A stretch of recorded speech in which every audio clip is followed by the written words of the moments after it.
Bismillahirrahmanirrahim. Innal hamdalillah nahmaduhu wa nasta'inuhu wa nastaghfiruhu wa na'udzu billahi min shururi anfusina wa min sayyiati a'malina may yahdihillahu fala mudilla lahu wa may yudlil fala hadiya lahu. Asyhadu an la ilaha illallah wahdahu la syarika lahu wa asyhadu anna Muhammadan 'abduhu wa rasuluhu la nabiyya ba'dahu. Wa qala Allah ta'ala fil Qur'anil Karim ya ayyuhalladzina amanu taqullaha haqqa tuqatih wa la tamutunna illa wa antum muslimun. Amma ba'du, fa inna asdaqal hadis kitabullah wa khairal hadi hadi Muhammad sallallahu alaihi wasallam wa sharral umur muhdatsatuha wa inna kulla muhdatsatin bid'ah wa kulla bid'atin dalalah wa kulla dalalatin finnar.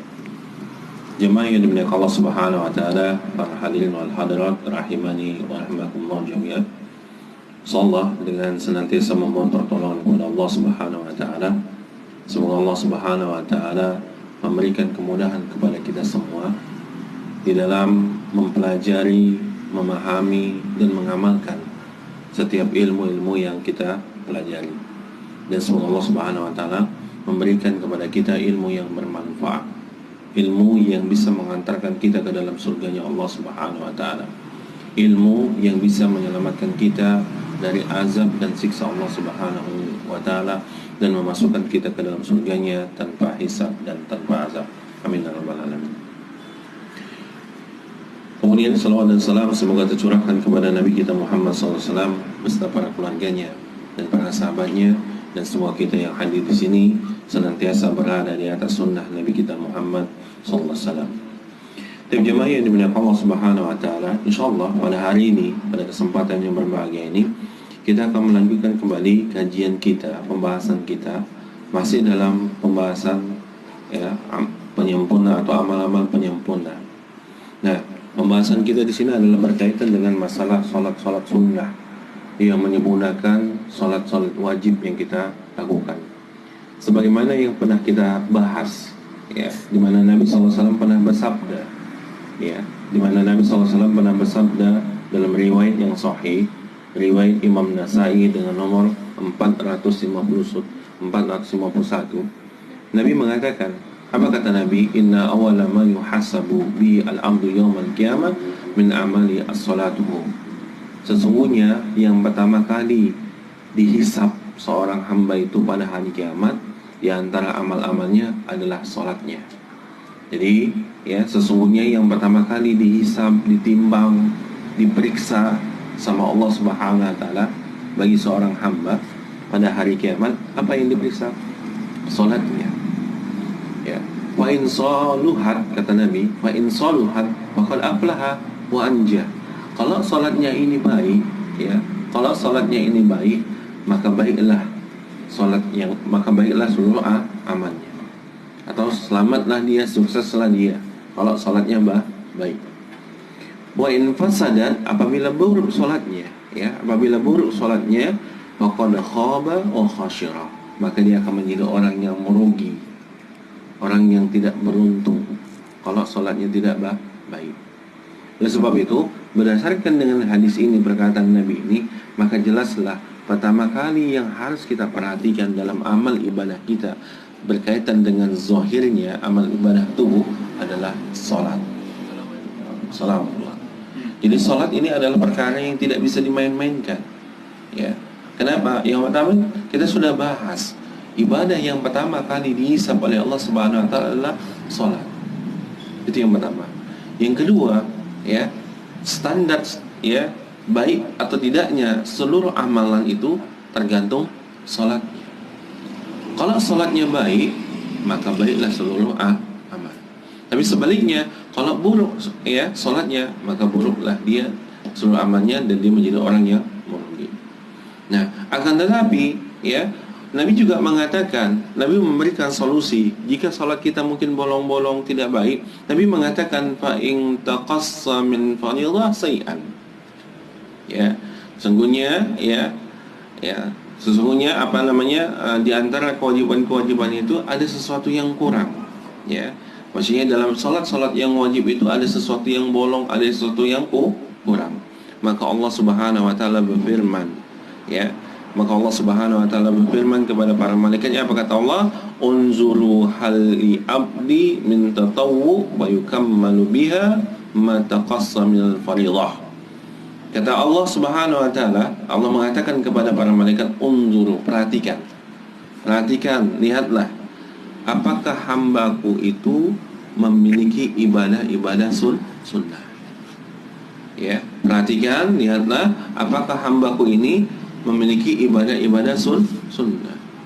Wa yukammalu biha, yang bisa menyempurnakan ibadah-ibadah yang wajib. Ya, yang menyempurnakan ibadah-ibadah yang kurang dari yang wajib. Nah, ini dia. Jadi penting juga bagi kita untuk mengetahui tentang perkara-perkara sunnah, bukan hanya yang wajib ya. Jadi bagi kita wajib untuk mengetahui perkara-perkara yang sunnah, ya, bukan hanya sekedar yang wajib. Kenapa? Yang sunnah ini adalah sebagai penambal, penutup bagi setiap kurangnya ibadah kita yang kita lakukan. Nah, ini sudah kita bahas ya pada pertemuan yang lalu tentang dalil ini.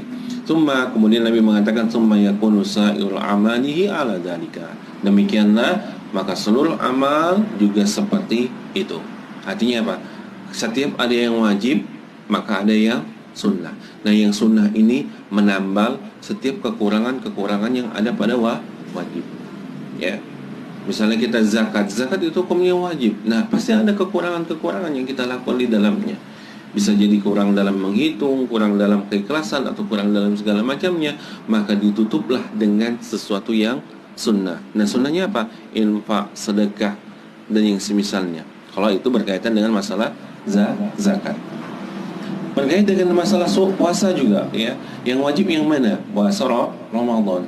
Nah, mungkin di bulan Ramadan ada kekurangan-kekurangan kita di dalam beribadah, ya. Mungkin saja ada kekhilafan kita, ya, ada khilaf kita, ada sesuatu yang kita tidak sengaja dan itu menyebabkan kekurangan pahala atau kurangnya sempurna ibadah saum kita di bulan Ramadan. Maka ditutup kekurangan itu dengan apa? Puasa sunnah. Puasa Senin Kamis, puasa Yaumul Bid, ya, puasa apa saja yang berkaitan dengan puasa sunnah, maka ini menutup kekurangan bagi setiap puasa yang wajib. Nah, semuanya demikian, ya. Nah, ini deh dalil yang menjelaskan kepada kita, artinya apa? Pentingnya juga kita untuk mengetahui perkara-perkara sunnah sebagai penyempurna amalan-amalan wajib. Nah, kemudian para jemaah yang dimuliakan Allah Subhanahu wa taala, ya, pada pertemuan yang lalu kita juga sudah menjelaskan, ya, bahwasannya salat tatawwu itu terbagi menjadi berapa? Ada ingat? Yang punya catatan. Salat tatawwu ada berapa macam?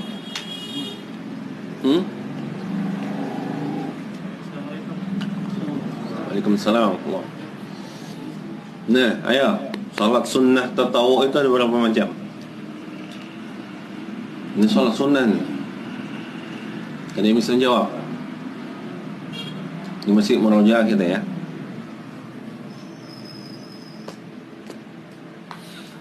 Ada yang bisa jawab? Enggak ada?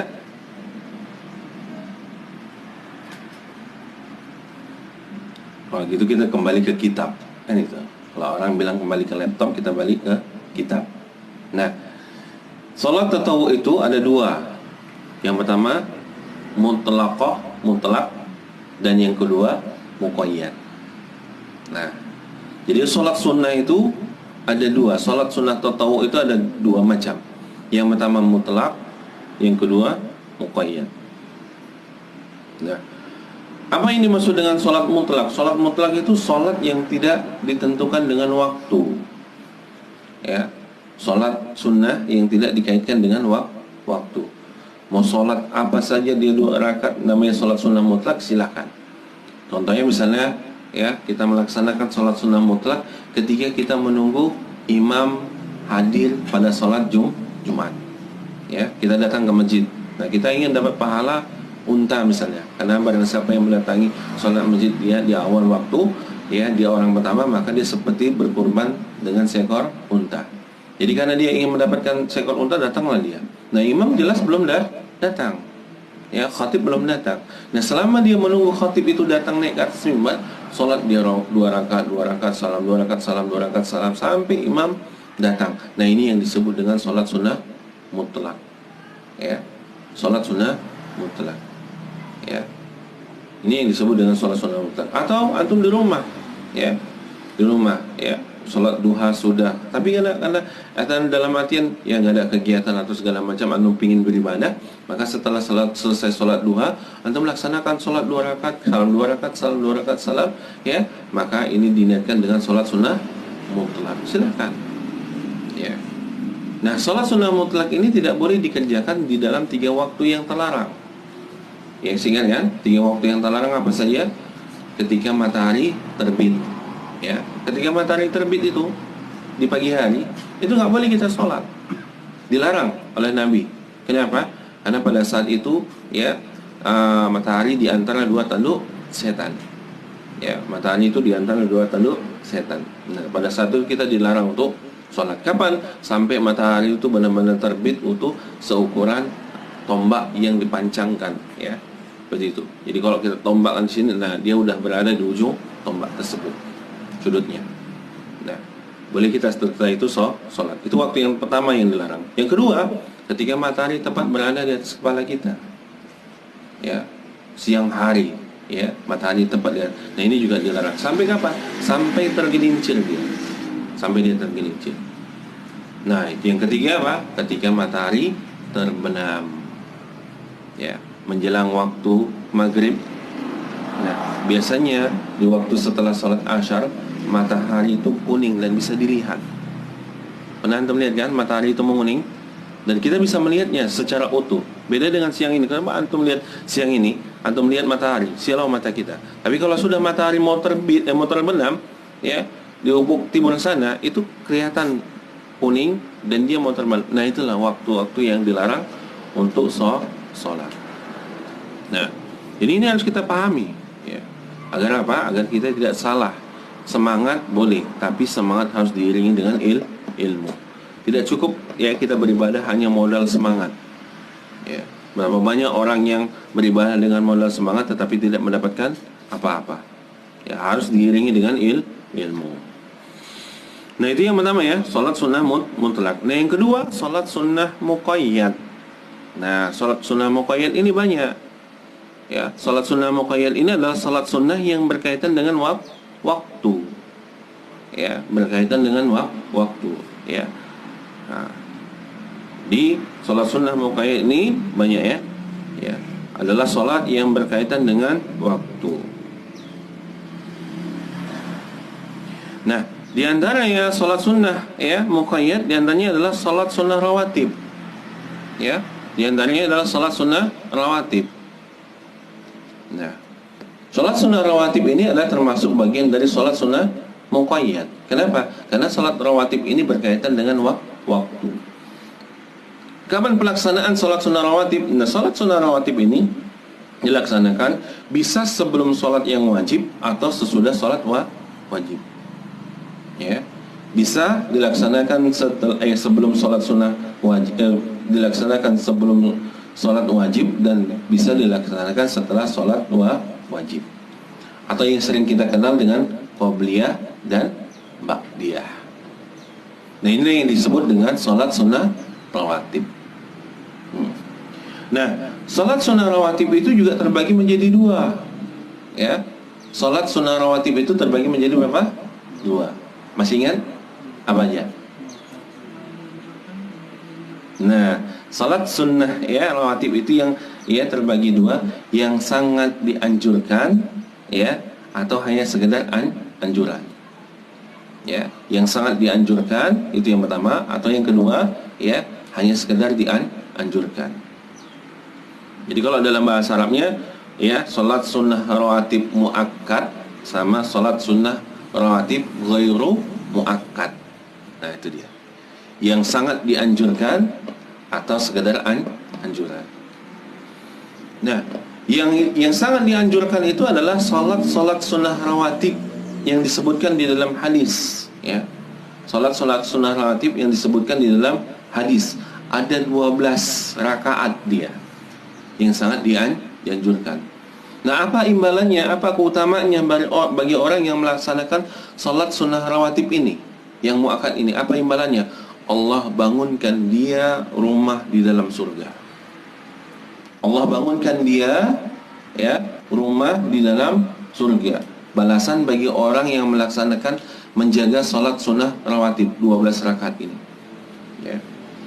Kapan pelaksanaannya 12 rakaatnya ini? Yang disebutkan ya di dalam hadis yang diriwayatkan oleh Imam Muslim, hadis nomor 730 ya.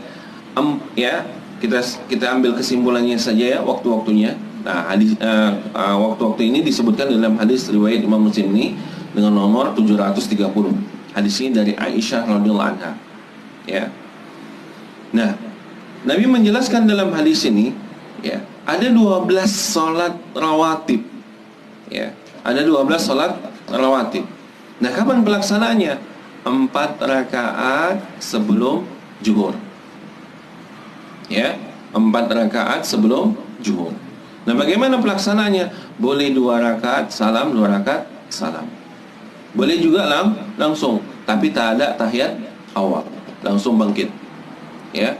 Jadi kalau antum mau langsung 4 rakaat kan, ya, nggak mau salam-salam. Jadi pada tahiyat awal antum langsung bangkit, jangan lagi tahiyat awal, langsung bangkit. Kemudian laksanakan rakaat ketiga, selesai rakaat ketiga bangkit lagi, laksanakan rakaat keempat. Nah, baru setelah itu tahiyat. Jadi tahiyatnya cuma sekali, pertama dan penutup. Nah, kalau mau langsung 4 rakaat. Nah, kalau mau 2 rakaat silakan. 2 rakaat salam, ya, kemudian bangkit lagi, laksanakan 2 rakaat lagi, kemudian salam. Itu yang pertama. 4 rakaat sebelum zuhur. Kemudian yang kedua, 2 rakaat setelah zuhur. 2 rakaat setelah zuhur. Nah, 2 rakaat setelah zuhur. Berarti udah berapa rakaat kita laksanakan? 6. Nah, kemudian ya, 2 rakaat setelah maghrib. Ya, 2 rakaat setelah maghrib. Nah, 2 rakaat setelah antum sholat maghrib, nah, laksanakan sholat namanya sholat sunnah rawatib muakkad. Ya, atau yang sering dikenal masyarakat sholat ba'diyah maghrib.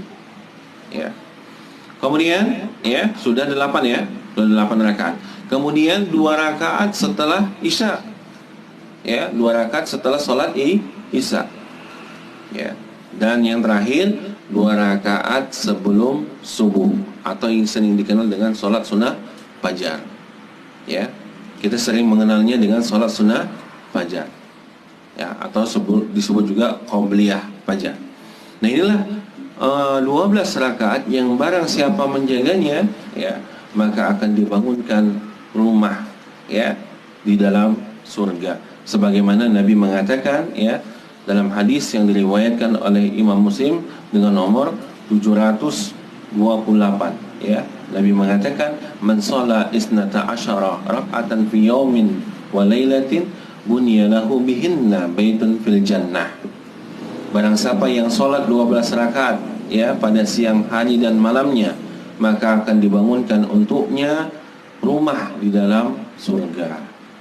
Nah, kalau kita belum punya rumah di dunia, ya, nah, rumah di dunia itu semuanya tinggal, ya, kena bencana, rubuh, hancur, hilang, ya. Tapi rumah yang abadi, yang kekal selamanya dan mendapatkan kenikmatan tiada tara adalah rumah di dalam surga. Nah, mulai dari sekarang dicicil, ya. Antum nyicil rumah, ya, mau di dunia, bahkan sampai mau pakai uang riba, uang segala macam untuk nyicil rumah di dunia, yang sementara rumah itu juga akan pasti ditinggalkan, kan gitu. Nah, sementara rumah yang hakiki yang ada di dalam surga, kita tidak ingin meraihnya. Oleh sebab itu, raihlah, bangunlah rumah kita sendiri di dalam surga dengan cara apa? Mencicilnya dengan melaksanakan sholat sunnah rawatib 12 rakaat ini. Sebagaimana Nabi telah mengatakan tadi, ya, barang siapa yang sholat 12 rakaat setiap harinya, maksudnya sholat sunnah rawatib, maka akan dibangunkan rumah di dalam surga. Nah, ini ya, yang muakkad, ya. Kemudian yang ghairu muakkad, ya. Nah, yang ghairu muakkad ini, ya, disebutkan oleh penulis di sini, yaitu rak'atani qabla salatil asr, 2 rakaat sebelum salat asar. Nah, ini yang dia termasuk sholat sunnah rawatib, tapi ghairu muakkad, hanya sekedar anjuran saja. Jadi sebelum sebelum solat asar, antum silahkan solat 2 rakaat. Nah, niatnya apa? Solat sunnah rawatib ghairu muakkad.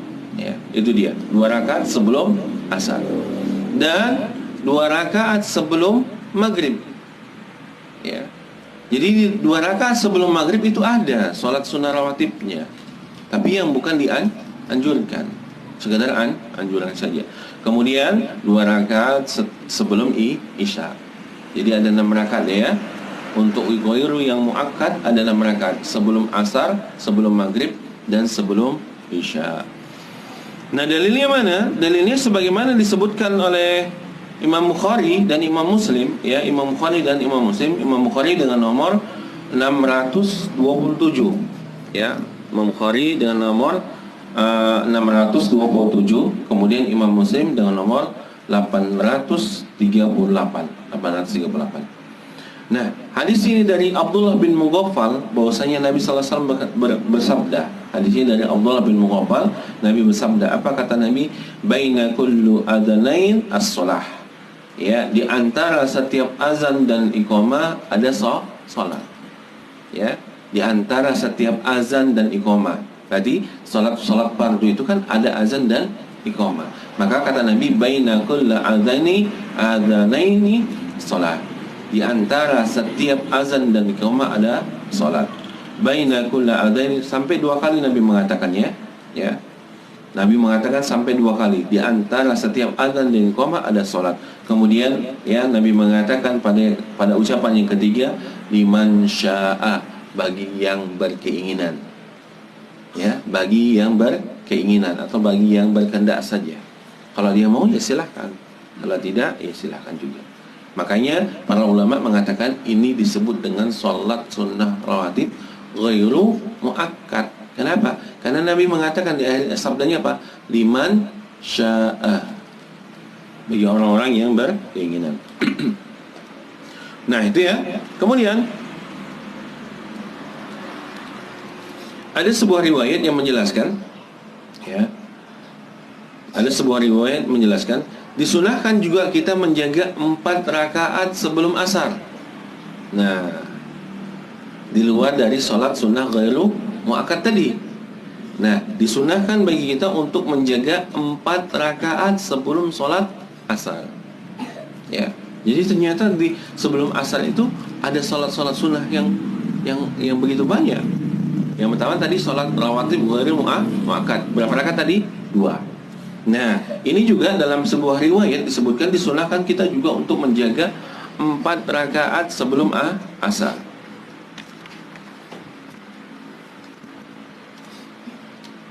Sebagaimana dalam sebuah riwayat disebutkannya, dalam sebuah riwayat hadis yang hasan, riwayat Imam Tirmizi dengan nomor 353. Ya, 353 riwayat Imam Tirmizi. Hadis ini dari Ali bin Abi Thalib. Ya, hadis ini dari Ali bin Abi Thalib, di mana beliau berkata, apa kata beliau? Kana Nabi sallallahu alaihi wasallam yusalli qabla al-'asr 4 raka'atin. Ali mengatakan Nabi salat sebelum asar 4 rakaat. Nah, Nabi melaksanakan salat 4 rakaat sebelum asar. Ya. Yafsilu bainahunna bitaslim ala malaika muqarrabin wa man tabi'ahum minal muslimina wal mu'minin. Ya, yafsilu, kemudian dipisahkan antara di antara salat itu dengan salam. Artinya 4 rakaat berarti 2 salam. Ya, dipisahkan salat itu dengan salam. Ya.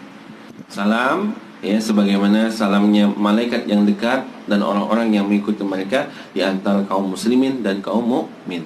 Nah, ini dia. Jadi Nabi, ya, kata Ali, salat 4 rakaat sebelum asar yang dipisahkan antara keduanya dengan salam. Nah, itu riwayat, ya, riwayat Imam Tirmizi. Hadisnya hasan. Ya. Kemudian dalam riwayat yang lain, ya, diriwayatkan juga dalam riwayat yang lain, riwayat Imam Tirmizi juga dengan nomor 354 riwayat Imam Tirmizi, dan hadisnya juga hadis hasan, tidak sampai hadis yang sahih. Derajat hadisnya hadis hasan. Nah, hadis ini dari Ibnu Umar. Ya, hadis ini dari Ibnu Umar dari Nabi sallallahu alaihi wasallam. Nabi mengatakan apa kata Nabi? Rahimallahu imra'an shalla qabla asr arba'an. Ya. Nabi mengatakan semoga Allah merahmati, ya, semoga Allah merahmati, ya, seseorang yang sholat 4 rakaat sebelum asar.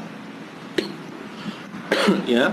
Nah, Nabi mengatakan semoga Allah merahmati seseorang yang sholat 4 rakaat sebelum asar. Nah, ini menjelaskan kepada kita juga memiliki dalil, ya, sholat 4 rakaat sebelum asar. Bahkan Nabi mendoakan bagi orang yang menjaganya, ya, semoga Allah merahmatinya.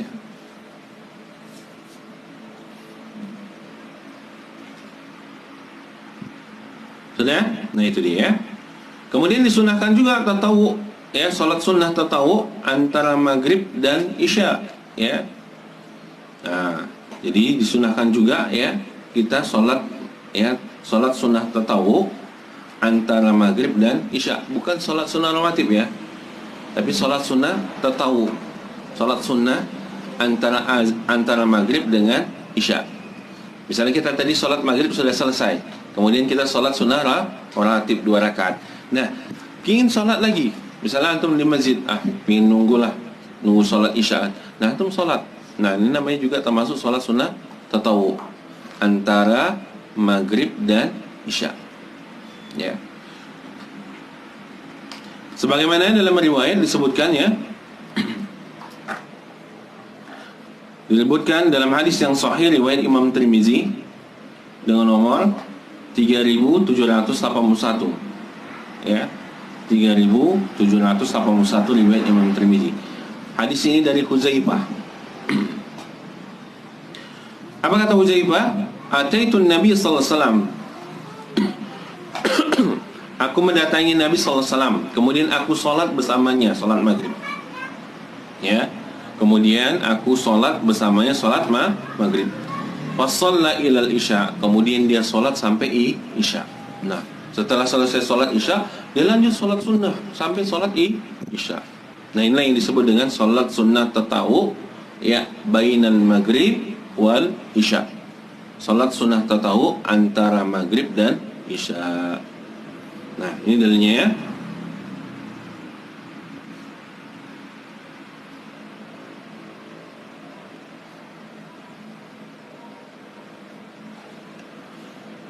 Kemudian dalam riwayat yang lain, ya, dari Imam Abu Daud,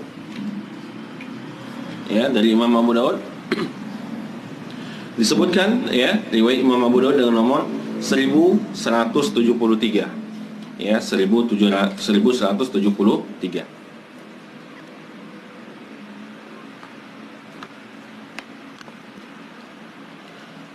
Nah, hadis ini dari Anas bin Malik. Hadis ini dari Anas bin Malik. Nah, Anas mengatakan, Anas membawakan ayat, ya, ayat firman Allah Subhanahu wa taala, di mana ayat ini berbunyi tatazafa junubuhum 'anil madaji yad'una rabbahum khaufan wa tama'an. Ya. Yang artinya, ya, lambung-lambung mereka itu jauh dari tempat tidur. Ya, maksudnya para sahabat, ya, orang-orang yang soleh, orang yang beriman, lambung mereka itu jauh dari tempat tidur. Artinya mereka tidak tidur. Yad'u rabbahum, mereka berdoa kepada Rabb mereka dengan rasa takut dan penuh harap. Ya. Dengan rasa takut dan penuh harap. Ya. Kemudian Anas mengatakan kanu yataqayyaduna ma bainal maghrib wal isya yusalluna. Ya. Nah, Anas menjelaskan tentang ayat ini, yang dimaksud, ya, mereka itu jauh dari tempat tidur artinya apa? Mereka itu bangun antara maghrib dan isya kemudian sholat. Ya. Jadi ayat ini, ya, menjelaskan tentang orang-orang yang bangun antara maghrib dan isya kemudian sholat. Loh, kok bangun antara maghrib dan isya? Nah, jemaah yang dimuliakan Allah Subhanahu wa taala, perlu kita ketahui Nabi SAW itu sholat isyanya sekisaran jam 11 sampai jam 12 malam. Ya. Nabi biasa melaksanakan sholat isya itu di pertengahan malam. Ya. Nah, jadi ada sebagian para sahabat yang tinggal di masjid. Nah, kadang mereka nunggu sambil tertidur, ya. Habis sholat maghrib sambil tertidur mereka. Habis itu nanti sholat isya. Nah, dalam sebuah riwayat disebutkan juga ya, bahwasanya waktu yang paling afdal untuk melaksanakan sholat isya adalah di pertengahan malam. Akan tetapi ini berat bagi kaum muslimin. Ya, kalau kita buat sekarang lah, tak ada yang datang, tidur semua. Berat. Nah, para sahabat tidak seperti itu. Sebagaimana dalam ayat ini, mereka tidak tidur, mereka bangun kemudian sholat sampai menunggu waktunya isya. Nah, mereka laksanakan seperti itu. Nah, ini yang disebut dengan sholat sunnah tatawwu. Nah, ya, ini berkaitan dengan masalah sholat sunnah rawatib. Kemudian apa yang dibaca Nabi SAW pada setiap sholatnya? Nah, apa yang dibaca Nabi ya pada setiap sholatnya? Jadi Nabi itu kalau sholat sunnah itu bacaan-bacaannya tidak panjang-panjang. Maksudnya ada yang panjang juga, ada yang ringkas. Ya. Jadi kita perlu perhatikan ya, kalau kita memang banyak hafalan, maka untuk menjaga hafalan kita supaya terjaga, maka perbanyaklah sholat sunnah. Nah, murojaahnya pada saat sholat sunnah. Tapi kalau kita terasa malas, kalau mau panjang-panjang, nah ini perhatikan apa saja bacaan-bacaan yang diucapkan Nabi SAW ya ketika sholat sunnah. Nah, disebutkan dalam riwayat Ibnu Majah ya, disebutkan dalam riwayat yang sahih, riwayat Ibnu Majah dengan nomor 944 ya, 944 ya. Hadis ini dari Aisyah ya, hadis ini dari Aisyah radhiyallahu anha, dia berkata, apa kata Aisyah?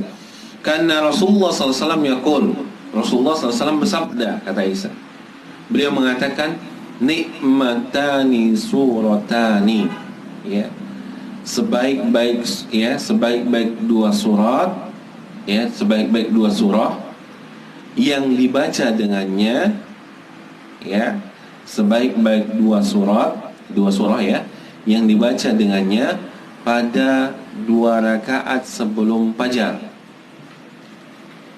Ya, sebaik-baik 2 surah ya yang dibaca dengannya pada 2 rakaat sebelum fajar. Berarti solat apa ini? Solat sunnah fajar ya. Nah, sebaik-baik 2 surah ini ya yang dibaca yaitu apa? Qul huwallahu ahad wa qul ya ayyuhal kafirun. Yaitu surah Al-Ikhlas dan surah Al-Kafirun. Nah, jadi jangan lama-lama. Bahkan inilah sebaik-baik 2 surah, kata Nabi ya. Apalagi di zaman sekarang ini, karena kita nggak punya masjid, jangan harap antum bisa baca panjang-panjang surah di saat sholat sunnah fajar ya. Baru mau sholat, udah kadang udah komat kan itu ya. Padahal sholat subuh itu adalah waktu-waktu yang Masya Allah keberkahannya, doanya ya, termasuk waktu-waktu yang dijabahkan pada saat itu kan, itu untuk berdoa, memperbanyak doa di situ kan itu. Atau pada saat itu juga orang masih bangun, butuh waktu ya untuk bangun. Nah, kadang orang cepat-cepat sholat. Nah, selesai sholat subuh apa yang dilakukan? Kadang tidur lagi. Ini musibah ya. Ada waktu-waktu yang terlarang bagi kita untuk tidur lagi. Itu apa? Setelah subuh dilarang gitu. Ya, ternyata hikmahnya apa? Nabi tidak menyebutkan hikmahnya ya. Ya, tapi secara medis, orang yang suka tidur setelah subuh ini menyebabkan apa? Kepikunan. Ya. Ini bukan berbicara tentang dalil ya, tapi secara medis saja. Ya. Nah, menyebabkan apa? Kondisi fisik yang tidak sehat setelah subuh tidur. Walaupun sebagian riwayat juga membolehkan kita tidur nggak masalah. Maksudnya apa? Kalau misalnya kita ronda jaga, nah itu kan lain cerita. Memang kita butuh istirahat.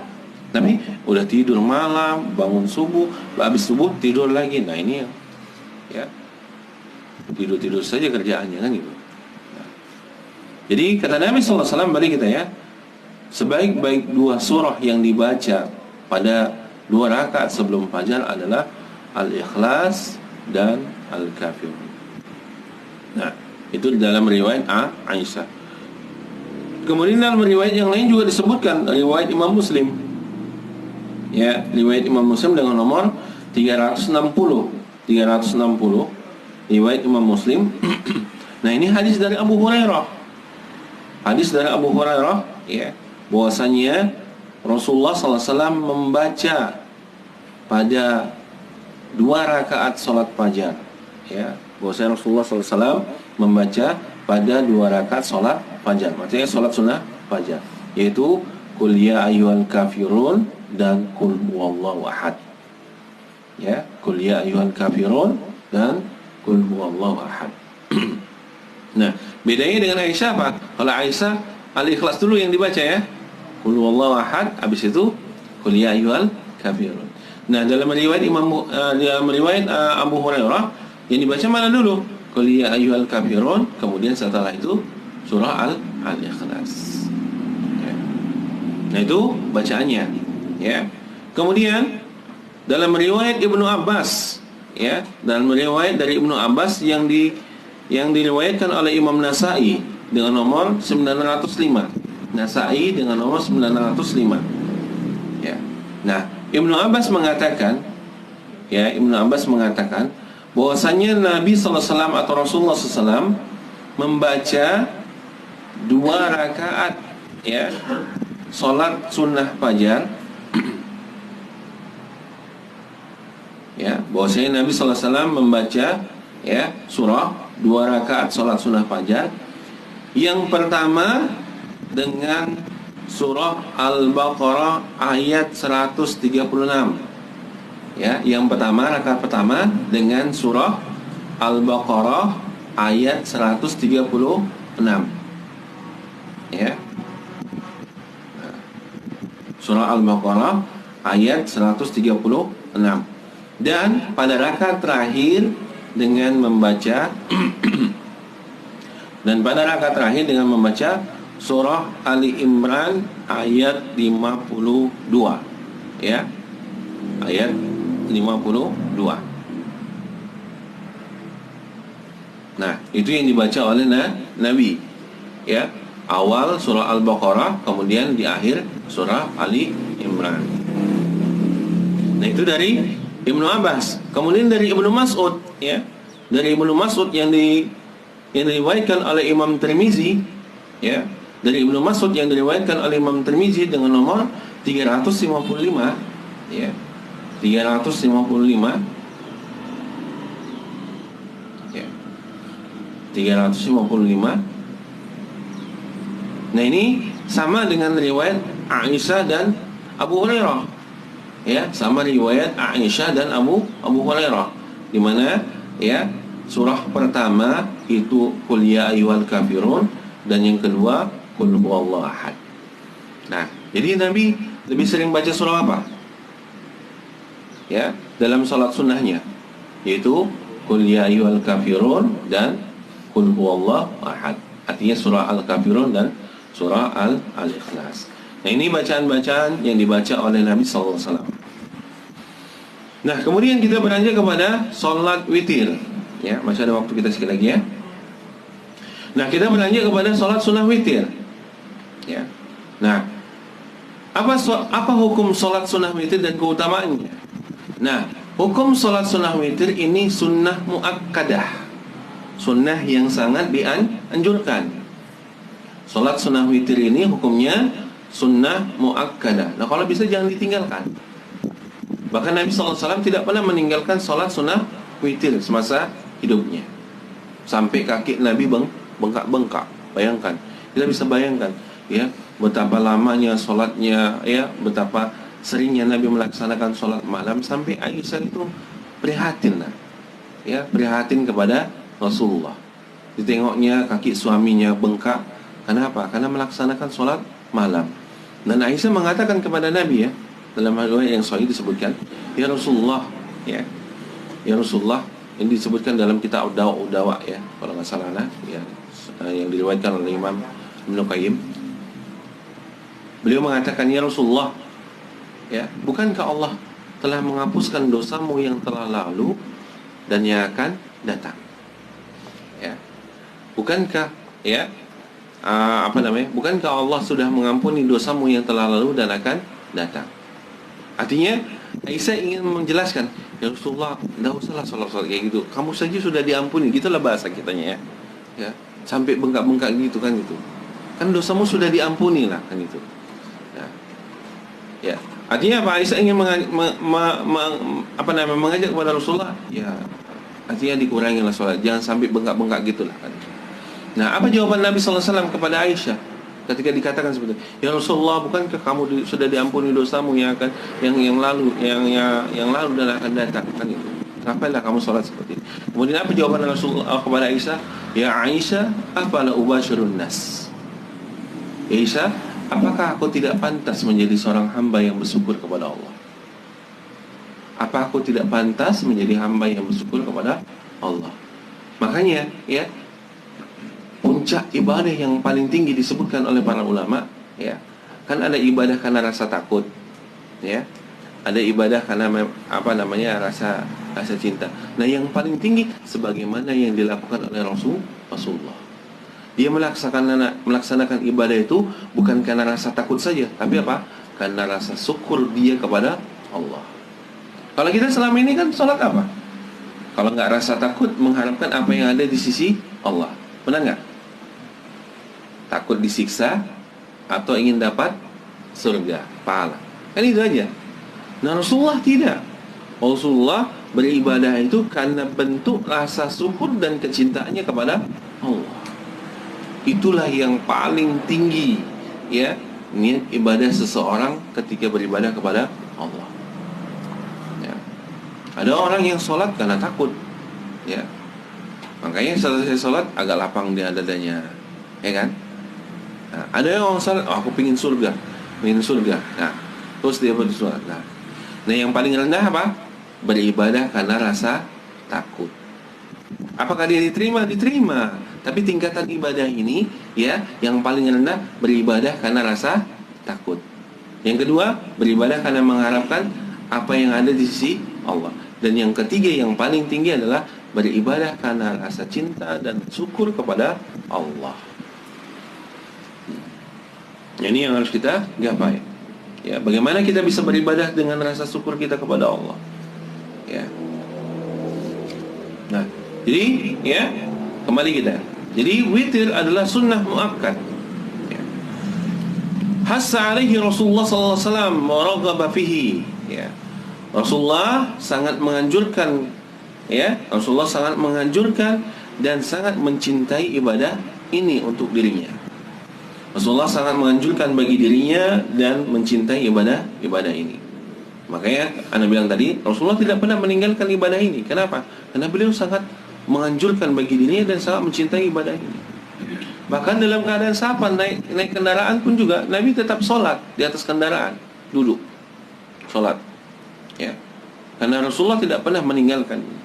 Bahkan nanti akan kita bahas, Rasulullah juga pernah Rasulullah itu pernah terluput dari sholat malam, tertidur. Ya, biasalah manusia kan, tertidur, tiba-tiba bangun, udah subuh. Nah, Rasulullah mengqadha sholat malamnya itu di siang hari. Ya, Rasulullah mengqadha sholatnya di siang hari. Nanti akan ada dalilnya, akan Anda jelaskan di sini nanti pada pertemuan yang akan datang mungkin. Nah, ini menunjukkan apa? Bahwasanya sholat malam itu atau sholat witir itu, ya, Rasulullah SAW tidak pernah tinggalkan. Ya, berkaitan dengan sholat witir. Sholat witir sama sholat malam itu berbeda, ya. Nah, nanti akan kita bahas juga. Nah, ini sekarang kita bahas sholat witirnya dulu. Nah, di antara dalilnya, ya, yang menjelaskan sholat witir itu sangat dianjurkan adalah sabda Nabi sallallahu alaihi wasallam yang diriwayatkan oleh Imam Bukhari. Imam Bukhari dengan nomor 6410. 6410. Ya. Imam Bukhari 6410 dan Imam Muslim 2677. 2677. 6277. Riwayat Imam Muslim. Nah, hadis ini dari Abu Hurairah dari Rasulullah sallallahu alaihi wasallam bersabda, apa kata Nabi? Innallaha witrun yuhibbul witr. Sesungguhnya Allah itu ganjil. Ya, sesungguhnya Allah itu ganjil dan menyukai yang ganjil. Witir itu artinya ganjil. Nah, sesungguhnya Allah itu witrun, artinya Allah itu esa. Esa itu satu kan ganjil kan? Bukan Allah itu tiga, bukan Allah itu lima, bukan. Tapi Allah itu esa. Dan Allah suka yang ganjil. Ya. Kemudian dalam riwayat yang lain disebutkan ya. Dalam riwayat yang lain disebutkan juga. Nah, hadis ini hadis yang sahih juga, riwayat Ibnu Majah dengan nomor 959. Ibnu Majah 959. Ya, 959. Nah, hadis ini dari Ali. Ya, hadis ini dari Ali. Ya. Ali mengatakan, ya, innal witr laisa bi khatmin. Sesungguhnya salat witir itu tidak wajib. Ya. Sesungguhnya salat witir itu tidak wajib. Wala ka salatikum maktubah. Dia itu tidak seperti salat yang wajib. Ya, dia itu tidak seperti salat yang wajib. Ya. Artinya witir itu bukan seperti salat yang wajib atau salat 5 waktu, bukan. Akan tetapi Rasulullah sallallahu alaihi wasallam senantiasa melaksanakan salat witir. Akan tetapi Rasulullah senantiasa melaksanakan salat witir. Dan Rasulullah bersabda, ya. Rasulullah bersabda, apa kata Rasulullah? Ya ahlul Quran, autiru. Ya. Wahai penghafal Al-Quran, autiru, witirlah kalian. Wahai penghafal Al-Quran, autiru, salat witirlah kalian. Fa innallaha witrun yuhibbul witr. Sesungguhnya Allah itu Maha Esa dan menyukai witir, menyukai yang ganjil. Nah, ini dalil, ya, berarti salat witir itu sangat dianjurkan. Ya.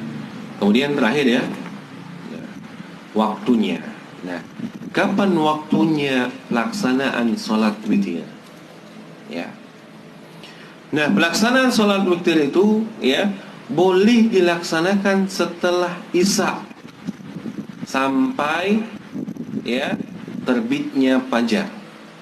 Ya. Pelaksanaan salat witir itu boleh dilaksanakan setelah salat Isya sampai terbitnya fajar. Ya. Wa huwa fi sulusil akhir minal lail afdal. Dan sepertiga akhir malam itu lebih afdal. Sepertiga malam akhir itu lebih afdal. Nah, jadi boleh kita melaksanakan salat witir itu habis salat Isya, boleh. Ya. Boleh juga di pertengahan malam, boleh juga di sepertiga malam, di akhir malam. Ya. Sampai kapan? Sampai terbitnya fajar. Nah, waktu yang paling afdal apa? Itu di sepertiga malam. Ya. Nah, sebagaimana dalam riwayat disebutkan, ya, riwayat Imam Bukhari dengan nomor 996 riwayat Imam Bukhari, ya, 996. Hadis ini dari Aisyah, ya, hadis ini dari Aisyah. Beliau mengatakan min kulli lailin qad autara Rasulullah sallallahu alaihi wasallam. Ya, setiap malam Rasulullah salat witir. Nah, ya, setiap malam kata Aisyah Rasulullah salat witir. Min awalil lail, ya, terkadang di awal waktu, di awal malam. Ya, terkadang di awal malam. Wa awsatihi, dan terkadang di tengah malam, pertengahan malam. Wa akhirihi, dan terkadang di akhir malam. Fantaha witruhu ila sahar, dan beliau mengakhirkan salat witirnya sampai waktu sahur. Artinya sampai waktu terbitnya fajar. Nah, itu yang dilakukan Rasulullah. Terkadang Rasulullah di awal malam, di pertengahan malam, dan terkadang di akhir malam. Nah, itu masalah waktu. Kemudian, ya, disunahkan bagi kita nih, ya, disunahkan bagi kita menyegerakan salat witir di awal malam. Disunahkan bagi kita menyegerakan salat witir di awal malam jika takut tidak bangun di akhir malam. Ya, disunahkan bagi kita ya menyegerakan sholat witir di awal malam jika takut tidak bangun di akhir malam. Artinya apa? Kita nih yakin kalau udah tidur pasti nggak terbangun. Paling bangun sholat subuh, ya. Paling bangun sholat subuh. Pasti lewat nih sholat witir. Nah, kalau kita takut nggak bisa bangun malam, ya, maka laksanakanlah sholat witir itu setelah sholat isya. Ya, udah sholat mau berapa rakaat tuh? Nah, sholat witir yang akan kita bahas paling sedikitnya 1 rakaat. 1, 3, 5, 7, 9. Ya, nah antum pilih yang mana? Yang antum mau sanggup? Ya, 1 saja lah Ustaz, nggak apa-apa. 1 kalau setiap hari nggak masalah. Itu lebih bagus daripada 1 sebulan sekali. Ada kan? Udah 1 sebulan sekali kan itu.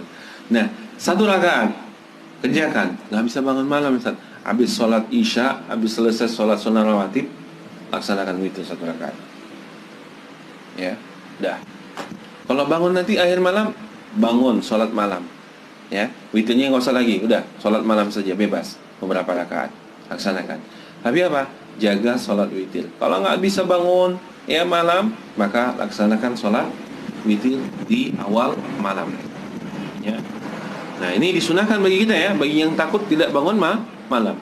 Nah, begitu juga disunahkan mengakhirkan sholat witir. Disunahkan mengakhirkan sholat witir bagi orang yang mampu bangun di akhir malam. Nah, dia mampu mampu dia bangun di akhir malam. Ya biasa dia, apalagi pedagang ya, kepajak aja dia sanggup ya. Jam 3, jam 4 ya, bangun dia untuk cari uang, setel jamaah ya, segala macam. Bisa dia bangun. Nah, nggak ada salahnya antum juga bukan nyambi ya. Antum berikan waktu antum untuk sholat witir berapa menit lah, kalau cuma 1 rakaat. Habis itu kepaja antum silakan. Ya. Nah, itu lebih afdol. Kenapa? Karena ini lebih disunahkan, dianjurkan bagi orang yang mampu mengakhirkan sholat malam atau sholat witir. Nah, jadi bagi orang yang mampu untuk bangun malam, maka lebih afdol dia melaksanakannya di akhir malam. Nah, ini sebagaimana dalam hadis. Nah, ya, sebagaimana dalam hadis ya, yang hadis yang hasan sahih riwayat Ibnu Majah ya, hadis hasan sahih riwayat Ibnu Majah dengan nomor 988 ya, 988 dari Abu Qatadah ya, dari Abu Qatadah. Nah, perhatikan ini ya. Nabi berkata kepada Abu Bakar, ya, Nabi berkata kepada Abu Bakar. Nah, apa kata Nabi kepada Abu Bakar? Mata tutir, kapan kamu sholat witir? Kata Rasulullah kepada Abu Bakar. Maka Abu Bakar mengatakan, utiru qabla an anam, aku sholat witir sebelum aku tidur. Berarti kapan dia melaksanakannya? Setelah isya. Jadi Abu Bakar, aku sholat witir sebelum aku tidur. Ya. Kemudian Nabi balik bertanya kepada Umar.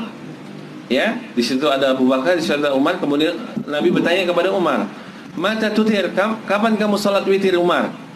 Maka Umar mengatakan, ana musumma utir, aku tidur kemudian aku salat witir. Nah, jadi Abu Bakar salat witirnya sebelum tidur. Nah, Umar salat witirnya setelah tidur. Nah, kemudian Nabi mengatakan kepada Abu Bakar, akhadta bil hasmi aw bil wathiqah. Ya, kata Rasulullah kepada Abu Bakar, engkau ya telah melaksanakannya dengan keteguhan dan kekokohan. Ya, Rasulullah memuji Abu Bakar. Ya, dia melaksanakan sholat witir sebelum tidur itu karena bentuk apa? Keteguhan dia, kekokohan dia untuk melaksanakan satu ibadah. Ya.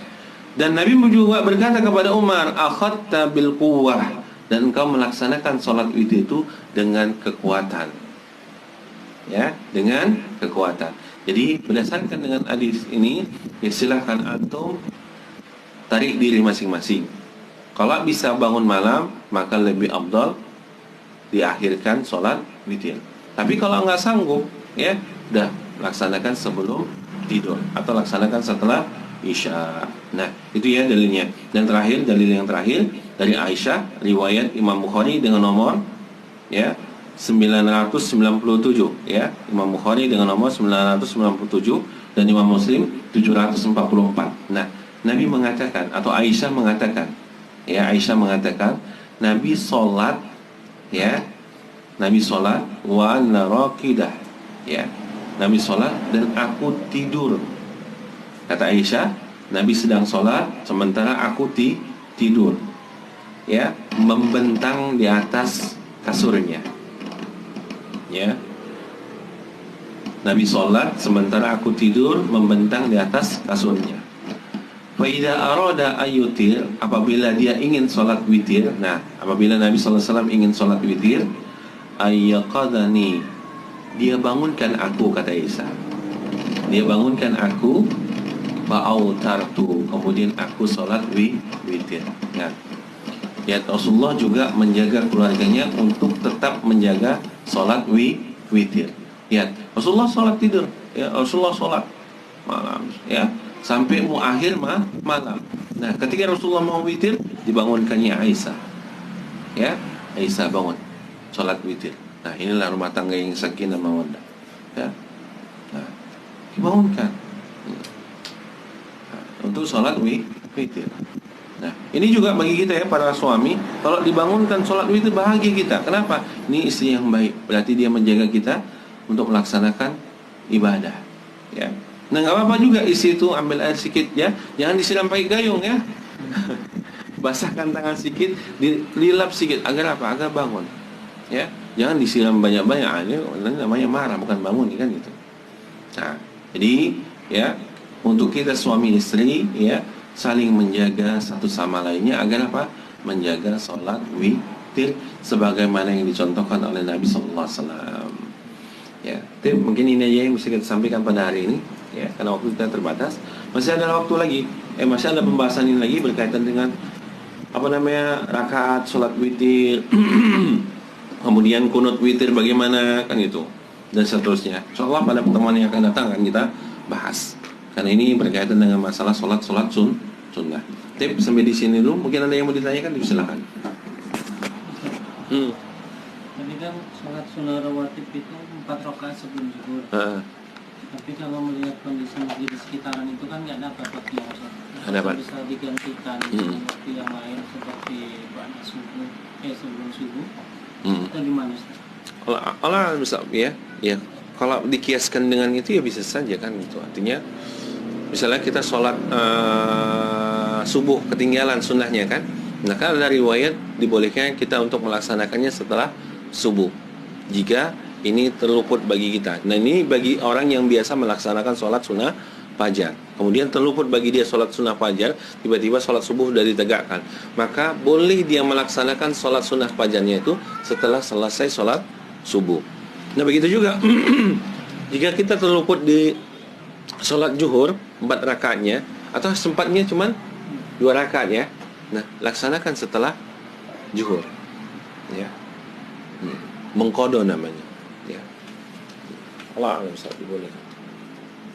Terus ini ada lagi Ustaz. Ada hadis riwayat Abu Daud dari Imam Tirmidzi juga, Sahih Ibnu Majah terkait sholat setelah zuhur 4 rakaat Ustaz. Disahihkan oleh Syarbani. Status hadisnya bagaimana? Kan tadi rawatibnya kalau setelah zuhur 2 rakaat ya Ustaz. Ini ada hadis yang 4 rakaat. Terus kemudian gitu. Bagaimana sholat qobliyah Jumat Ustaz? Nah, kalau yang hadis itu ya ada hadis sahih riwayat Imam Syalbani juga mensahihkan hadis itu, Imam Ahmad juga. Nah, bisa dilihat di dalam kitab Sahih Fiqh Sunnah juga ada itu. Nah, itu hadisnya sahih juga, nggak apa-apa. Makanya tadi Anda bilang juga 4 rakaat setelah zuhur, kan? Ya, 4 rakaat setelah zuhur. Nah, kemudian yang berkaitan dengan masalah qabliyah Jumat, ya, tidak ada dalil yang menjelaskan tentang sholat qabliyah Jumat, ya, tidak ada dalil yang menjelaskan tentang sholat qabliyah Jumat. Allah a'lam bishawab, ya, tidak ada riwayat yang menjelaskan tentang sholat qabliyah Jumat. Nanti akan kita bahas. Nanti ada di sini sholat Jumat juga, nanti akan kita bahas.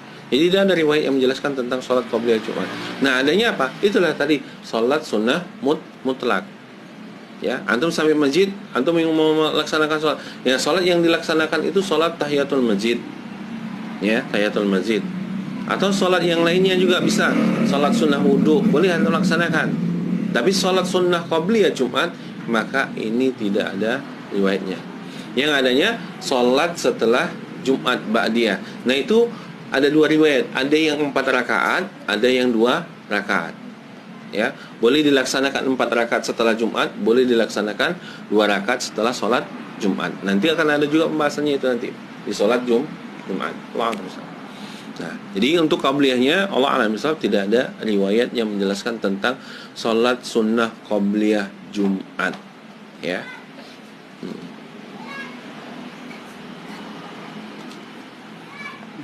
Kalau kita sholat witir, sunat witir, itu surahnya itu apa cuma dibaca 1 atau 3 misalnya? Setiap rakaat satu gitu. Bukan, ini witirnya cuma 1 rakaat. Oh, cuma satu rakaat. Kalau bacanya qul huwallahu ahad, qul a'udzu birabbil falaq dan Anas. Boleh gitu apa cuma hanya 1? Boleh. Ya, dalam 1 rakaat kita boleh membaca beberapa surah. Ya. Boleh membaca. Mau habis Al-Ikhlas, kemudian Al-Falaq, Anas silakan. Atau hanya 1 saja juga enggak apa-apa. Nah, tidak ada batasannya. Ya, boleh. Tanpa baca juga boleh, karena itu hukumnya sunnah, bukan wajib.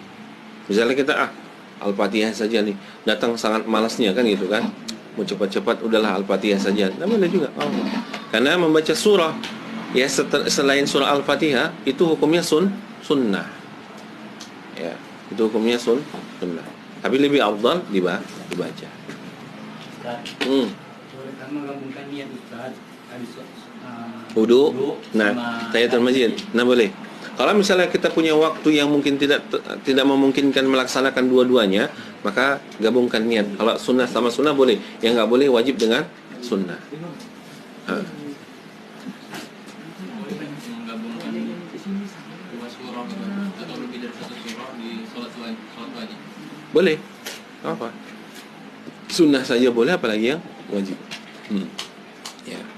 2 surah ya, boleh. Karena Rasulullah SAW pernah sholat malam di rumah, ya. Nah, kemudian Rasulullah baca dalam 1 rakaat ini surah Al-Baqarah, Ali Imran dalam 1 rakaat. Selesai Ibnu Abbas datang. Nah, Ibnu Abbas ingin sholat berjamaah dengan Rasulullah. Nah, ketika ikut sholat, Rasulullah baca surah Al-Baqarah sampai habis. Nah, kata Ibnu Abbas, dalam riwayat Ibnu Abbas itu disebutkan, selesai lain kan itu. Rupanya Rasulullah nyambung lagi. Ya. Lanjut lagi surah berikutnya. Selesai juga. Selesai habislah. Pergi Ibnu Abbas, selesai dulu. Rupanya lanjut lagi sampai ada beberapa surah yang dibaca Rasulullah dalam 1 rakaat. Nah, dalam 1 rakaat diperbolehkan membaca beberapa surah.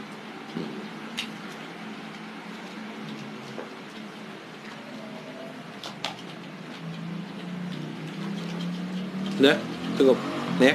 Nah, kita cukupkan ya. Kalau sudah, jadi kita tutup majlis ini dengan doa kepada majlis. Subhanakallah wa bihamdihi, asyhadu an la ilaha illa anta, astaghfiruka wa atubu ilaik. Assalamualaikum warahmatullahi wabarakatuh.